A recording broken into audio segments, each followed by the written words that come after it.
Então agora todos decidem fazer barulho a esta hora.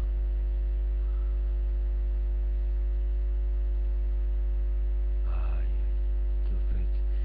Quando não é os pintos a nascerem, os pintos, os ovos a pôr os ovos em condições.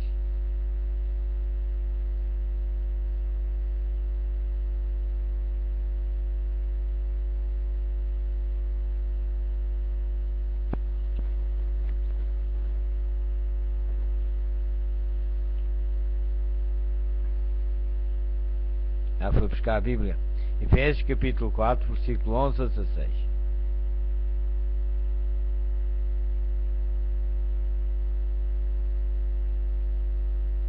Depois temos aqui. Posso continuar ou ainda tem os ovos aí todos? Diga lá para os pintos. Outra vez traz logo farinha. Se depois os pintos nascem, eles começam aí todos a...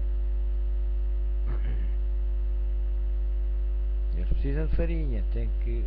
Põe farinha que eles comem. E depois são sossegadinhos. Senão dá os bonecos da televisão para... Mas eles acho que não gostam. Só põem assim os bonecos na televisão do Gabriel para eles estarem a verem. Já decida-se lá, põe os ovos sossegadinhos que isto aí... Vá, já está.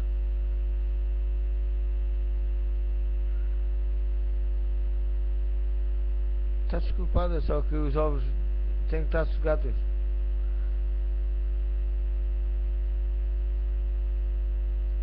Depois diz que eu é que curto logo a 1000 a hora. Você deve ser alentejano. Deve ser da família dos alentejanos. Pois, também assim. Acho que ainda tem descendentes no Alentejo. Que a gente... Bom. O meu Deus, segundo as suas riquezas, suprirá todas as vossas necessidades em glória por Cristo. O foco é amor ao Senhor, Jesus. Assim as necessidades materiais serão supridas por Deus, que tem prazer em nos abençoar.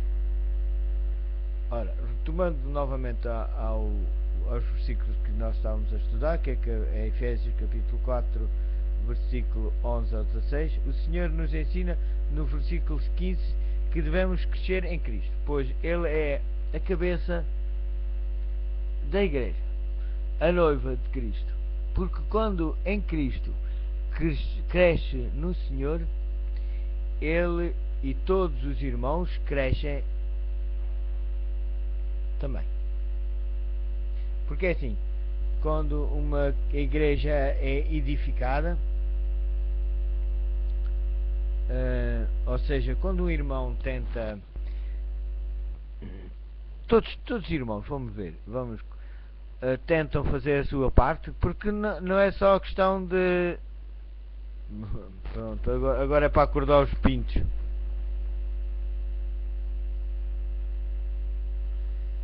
Quando todos os irmãos tentam fazer a sua parte, porque o grande problema muitas vezes é nós dizemos assim: eu não tenho nenhum dom.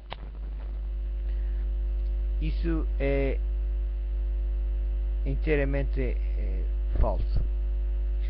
Porque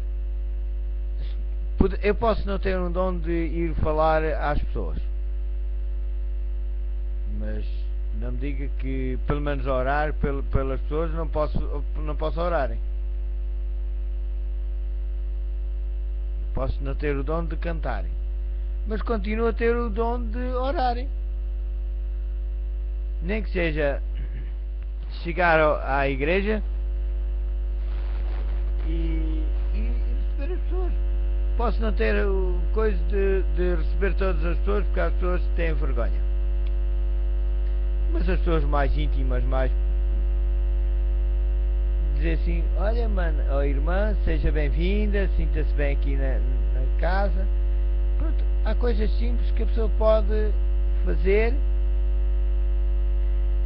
que uns fazem, que têm dom para comunicar com mais pessoas, podem ficar na recepção para receber todos, e aqueles que não têm esse dom, pelo menos ficam, pronto, nem que seja a ajudar a fazer, a colocar pronto, há sempre alguma coisa que se pode fazer na igreja, de modo que colaborem, porque uma igreja que todos colaboram para edificação da igreja, é uma igreja que cresce. Ora, é que, vamos ver o que diz aqui. É extremamente importante compreender que todas as partes do corpo têm a mesma importância. Porém, as pessoas acham, e isso não tem nada a ver com a vontade de Deus, que o ministério do louvor é mais importante que a diaconia. Ou o ministério... minha linda, Sim. Não, isto aqui, eu fui à procura no Google e fui... Só que há coisas que eu estou a acrescentar, eu estou a falar sobre... mas não, nem todos é sobre o versículo. Há acréscimos que as pessoas são da autoria do... não sei de onde é que isto é, qual é a denominação. É extremamente importante compreender que todas as partes do corpo têm a mesma importância. Foi o que nós estávamos a falar. Porém, as pessoas acham, e isso não tem nada a ver com a vontade de Deus, que o ministério do louvor é mais importante que a diaconia, ou o ministério da palavra é mais importante que o pastoral. Na verdade, as pessoas formam essas opiniões erradas porque o diácono não está lá no púlpito. Então, parece que ele não é importante. Porém, quem organiza os detalhes no prédio onde a igreja se congrega para a realização das reuniões e cultos? Até mesmo, se nós continuarmos a ver, até mesmo a senhora que limpa a igreja é importante. E ela simplesmente limpa a igreja. Mas se ela não limpasse a igreja, por muito bonito que fosse o culto, as pessoas iam dizer: aquilo está tudo sujo. Eles começavam a olhar: só lixo. É que o culto acabava por não ser edificante, porque as pessoas iam ver que a igreja estava toda, pronto, não estava em condições. Então, por isso mesmo, a senhora que faz a limpeza, que prepara, põe o púlpito a brilhar, a limpinho, também é necessário ir lá, porque se não fosse ela também... Não é só o pastor que vai lá pregar que é necessário. Todos que põem o inário ao pé, de maneira que a pessoa possa também cantar. Todas as pessoas que colaboram dentro da igreja são necessárias. Claro, cada um que só tem...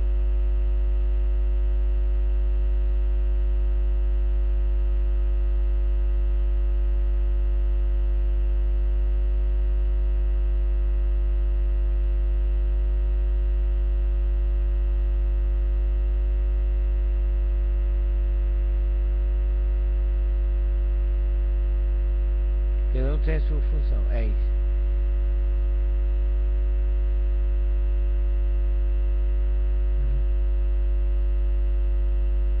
Eu gosto muito de uma história que é assim, sabe? É uma analogia, lógico, mas não.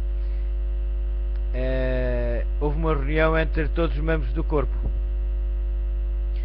E sabe que normalmente onde larga o pum, muita gente diz que é a parte mais coisa. Então o corpo decidiu que normalmente quando largava puns aquilo cheirava mal. E então disseram que o cu não era necessário. Aquilo é só é muito chato. E então o cu não gostou, ficou muito triste. O que é que ele fez? Então, não sou necessário? Então agora vou fazer greve. E já não faço as necessidades. A partir de agora já não há, não passa aqui nada. Pois, mas depois tiveram que voltar-se a reunir e decidiram que realmente, porque é que aconteceu? Porque quando o Anos, quando não trabalhou, todo o corpo sofreu, porque nós precisamos fazer as necessidades, e se nós não fizermos as necessidades, todo o nosso corpo vai sentir, porque quando você não fizer as necessidades naturalmente, você dói o corpo todo. Então pronto. Então eles aí tiveram que concordar que realmente o menos honroso do nosso membro, do nosso corpo, perante Deus, torna-se o mais honroso. E perante os outros membros do corpo, vamos dizer, perante os outros membros do corpo, torna-se o mais honroso. Porquê? Porque se ele não funcionar, os outros também vão sofrer. Na igreja acontece igual. A posição mais simples, mais humilde dentro da igreja, se ela não funcionar, todos os outros membros acabam por não funcionar em condições. Porque se não houver uma pessoa que receba as pessoas na porta, o pastor, por muito bem que pregue, as pessoas dizem: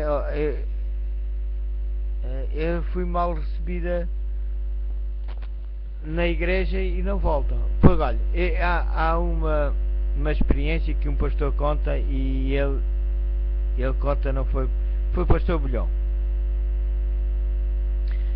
que uma jovem estava na vida, pronto, e então recebeu um folheto e que ela foi para ir à igreja. Só que o diácono que estava lá à porta, ele estava mais preocupado com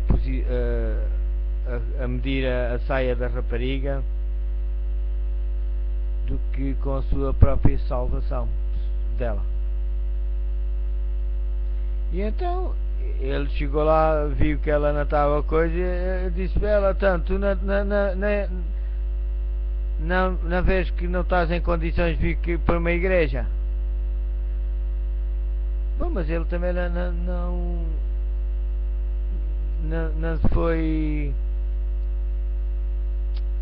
foi sem resposta, que ela mandou para todo o lado, e ele foi se quisesse, olha. Mas entretanto, como começou a ficar uma grande polémica ao pé da porta, o pastor veio lá ter, e veio ter com a jovem. E depois foi quando ela falou ao pastor que tinha visto aquele folheto, e que a mensagem dizia o convite era para ela. Mas como lá o sujeito achou que ela tinha uma saia, não estava em condições, pois infelizmente ela estava na vida. E depois o pastor disse, ficou triste, porque depois não conseguiu convencê-la a ficar, porque ele aqui ia pregar e não tinha nada a coisa. Não era o diácono que estava a receber, mas ele aqui ia pregar. Mas pronto, ela acabou por não ficar. Por quem? Porque o diácono da entrada não soube fazer o trabalho dele. Ele estava preocupado se ela... Quer dizer, quando Deus diz: vinde a mim todos estáis, assim como nós estamos, Ele não diz para nós irmos tomar banho e nos vestir um fato. Quem não tem, nunca usou um fato, para eles é uma coisa desconhecido. É muito difícil uma pessoa ter que vestir um terno se nunca usou. e principalmente na situação dela, se ela estava na vida, então ela nem ia vestir uma roupa para coisa. Seria posteriormente, mais tarde, que se Deus tocasse completamente no coração, que ela podia deixar aquela vida e ser transformada. Agora, se a pessoa que está lá à porta ficasse calado, foi o que o pastor disse. Porque há pessoas que estão mais preocupadas não com a salvação do seu próximo, mas de ver se ele, de olhar para a sua fisionomia e dizer: oh, esta é uma pessoa santinha, esta não, este não está em condições para estar aqui. Mas quem somos nós para estarmos a julgar A, B ou C? Porque nós precisamos, não é só o nosso crescimento espiritual, não é só medir a roupa dos outros, ver se a pessoa está em condições, porque se formos assim, os rabis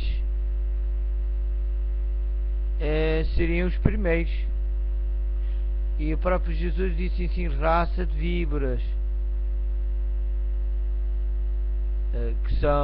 que é que eles disse que eles estavam quem? Eles não estavam bem arranjadinhos por fora. Ele disse: vocês são iguais aos sepulcros caiados. Cá por fora está tudo bonito, estava muito bonito, mas ele disse que lá por dentro era só, como os sepulcros, era só ossos. Eram mortos, estavam mortos lá por dentro. Agora aquela jovem podia ter um exterior, pois se ela estava na vida não iria ter uma roupa como se fosse para a igreja. Ela estava no coisa, quando recebeu o folheto, a literatura, pois ela foi tal e qual como estava. Só que ela disse: eu senti que esta mensagem era para mim. Mas olha, foi-se embora. Por isso é que o nosso crescimento tem a ver com todos os membros que fazem parte da igreja possam fazer a sua parte, pronto. E agora vamos continuar. Diga.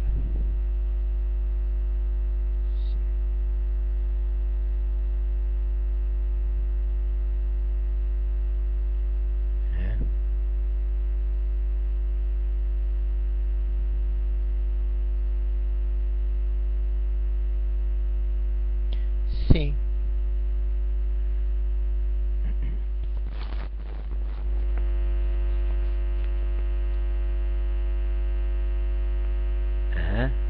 Sim.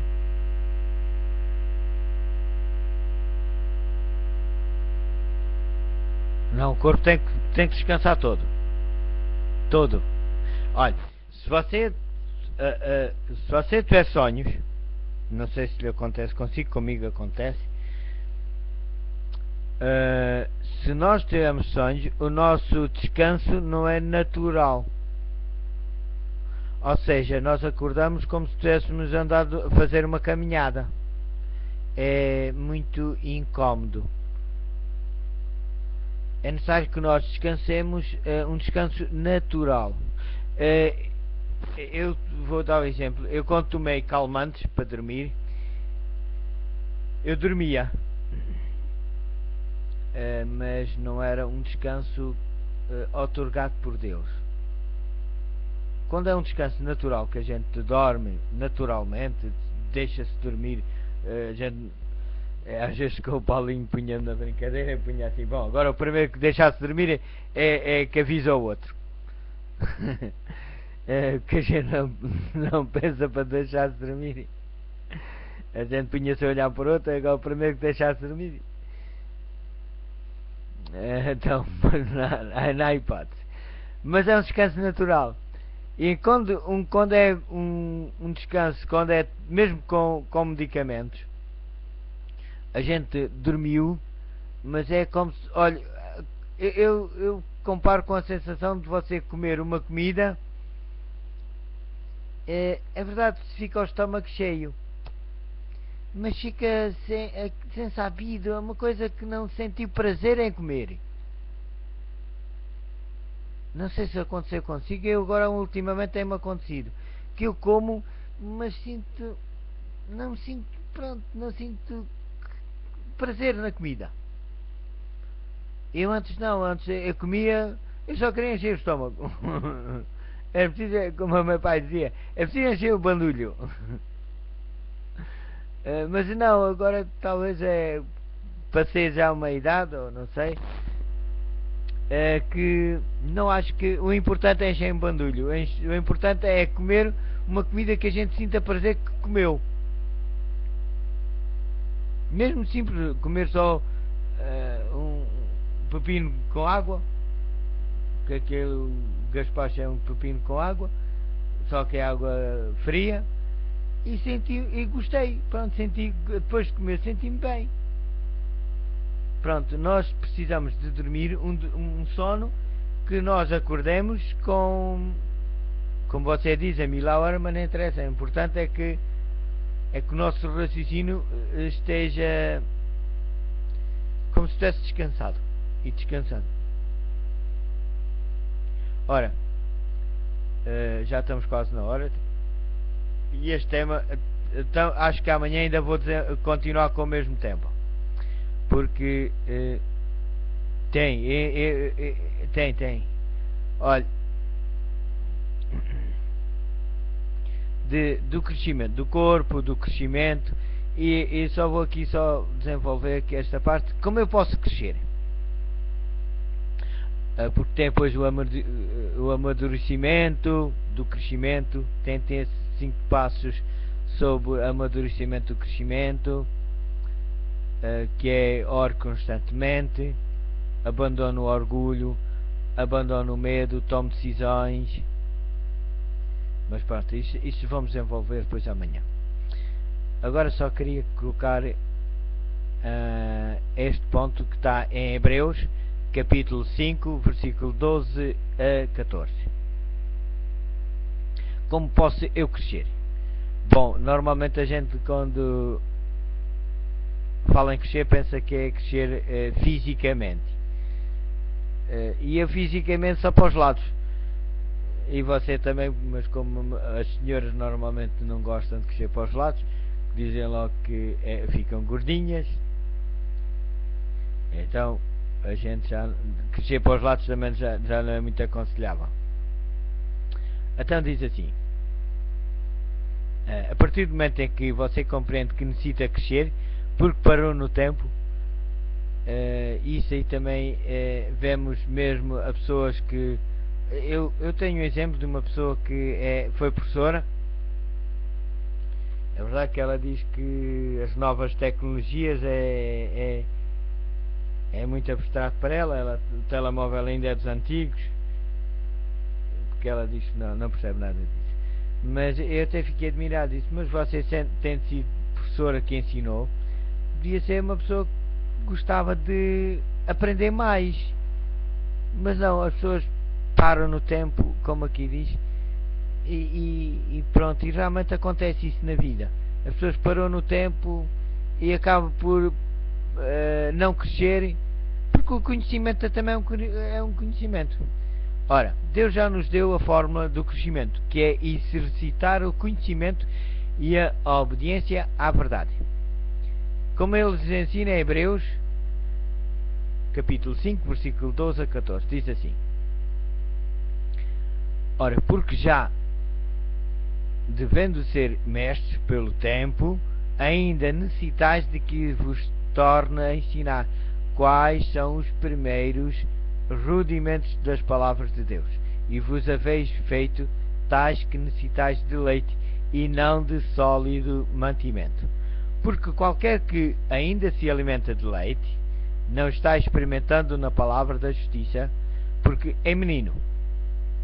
Mas o fundamento sólido é para os perfeitos, os quais, em razão do costume, têm os sentidos exercitados para discernir tanto o bem como o mal.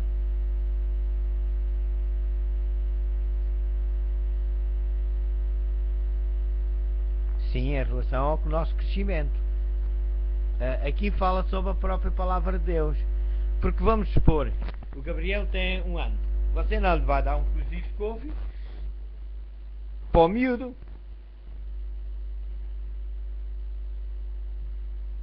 Nem um...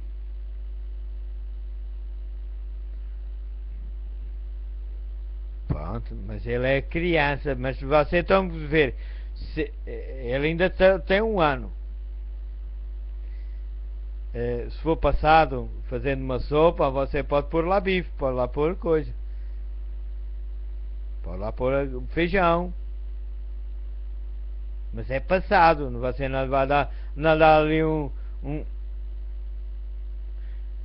5, versículo 12 a 14, 12 a 14.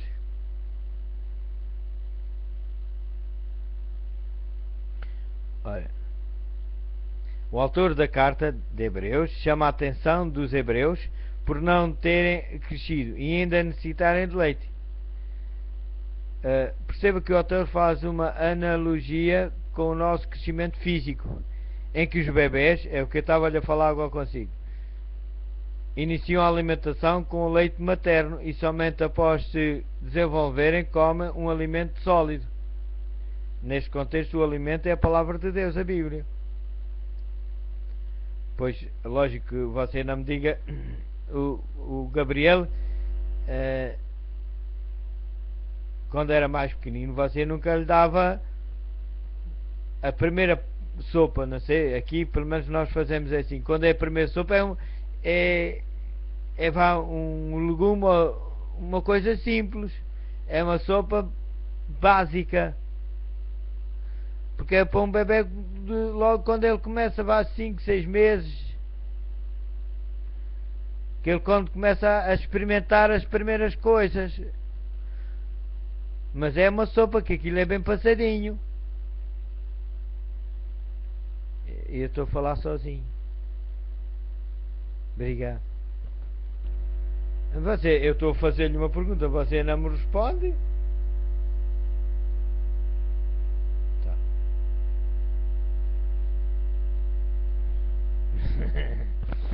Escute lá. Nós estamos a fazer uma analogia. Sabe o que é uma analogia? É o quê?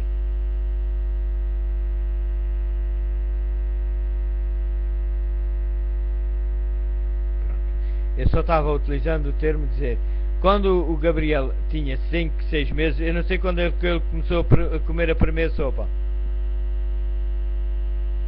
Quando é que comecei a comer a primeira sopa? 6 meses. E a primeira sopa você não pôs lá uma remessa de legumes e uma remessa de coisas, nem feijão. Foi só o primeiro que talvez bem levezinho, leve, e com uma covinha passada, bem passada. Então foi quem? Foi cenouras. Então cenouras, legumes é a mesma coisa.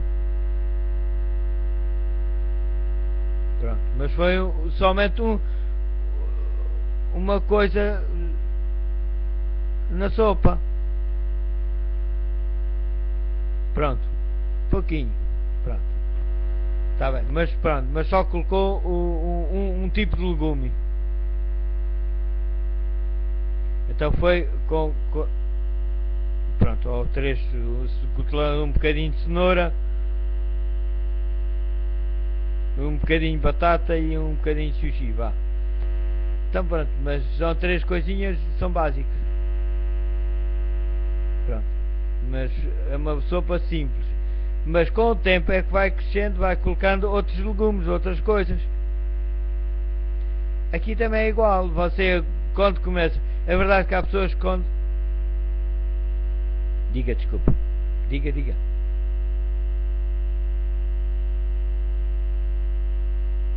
Aham.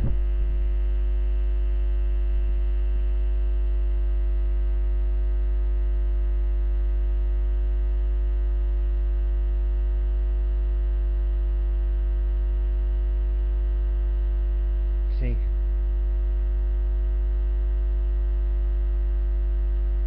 Até que estava a falar foi os Hebreus.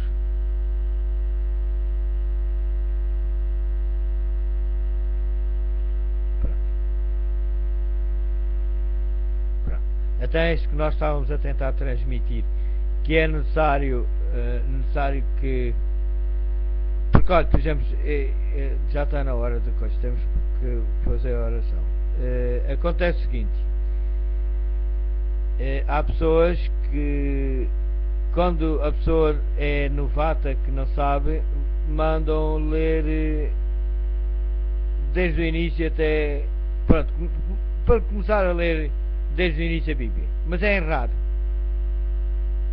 porque acontece o seguinte: uma pessoa que nunca leu a Bíblia, se começar a ler em 1ª e 2ª de Reis, ele desiste logo. Mais vale ler o livro de Ruth,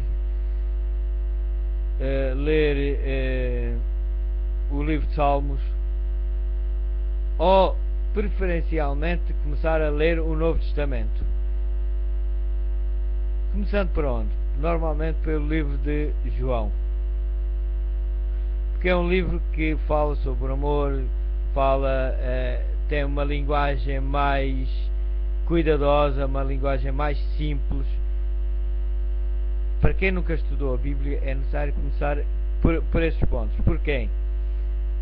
Se ele for começar a ler sobre história, sobre aquelas batalhas, como aconteceu com a Fátima, que ela diz que ela, quando começou a ler a Bíblia, ela disse: então, mas eu fui gastar tanto dinheiro numa coisa destas. E ela desistiu de ler a Bíblia. Porquê? Porque ela diz: eu não sabia que na Bíblia havia tantas batalhas, tantas coisas erradas. E então, porquê? Porque ela começou a ler por pontos difíceis, e ninguém lhe tinha ensinado que a Bíblia não se devia de ler assim. Mesmo que a pessoa não ensine a ler como deve ser, a pessoa pelo menos deve mandar ler os mais fáceis de assimilar. É assim como uma criança: você não vai dar um bom bife para ele começar, um bebê para começar a comer. Coitado.